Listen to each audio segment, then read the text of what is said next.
everyone, and thanks for watching another Marc Hutlet Seeds weekly video update. It's Thursday, June the 30th, and I'm starting my day in a field of 39 V05 that's definitely knee-high by the 1st of July. Variability has been the biggest theme for corn crops throughout Southeast Manitoba this year. This is true for planting date, emergence, crop staging, and more recently, how much moisture stress the crop is under. This particular location on light ground has coped very well with the amount of rain it's received. However, we are seeing signs of nitrogen deficiency, crops that are having a hard time competing with weeds because it's been impossible to get in and spray, as well as just a lot of variability from one side of fields to another. One of the reasons that I'm in this particular cornfield today is to talk about some of the physical damage that can be seen in corn after a heavy thunderstorm rolls through. Basically all of the plants in this field show some leaf damage, including torn leaves, but this is quite superficial and the crop will quickly outgrow it. Right now, we're at the V6 to V7 stage in this field, as that's how many visible leaf collars there are on each one of these plants. This means that we've entered the rapid growth stage of development. And currently there are a number of nodes as well as the growing point just above the soil surface. One consequence of this is that the plants are less flexible and prone to breaking right near the soil under situations of heavy wind.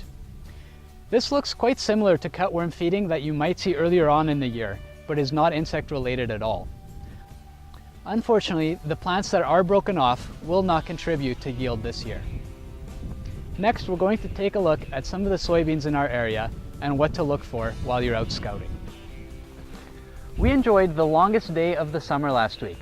This is important for soybeans because as the days get shorter, this triggers the reproductive stages of development. I'm in a field of P008 T22 R2s near Pansy, Manitoba that was planted on May 17th. In this particular field, the majority of plants are at the V4 stage because they have 4 fully unfurled trifoliates. We're also seeing that on the ridges or areas where the crop would have come out a bit earlier, the plants are starting to flower. As we're scouting soybean fields these days, it's also important to look for nodulation. So we dig up plants and pinch off some of the nodules and make sure that they're pink inside. Proper nodulation of soybeans is vital because these nodules will produce the majority of nitrogen that the crop will need from now until harvest.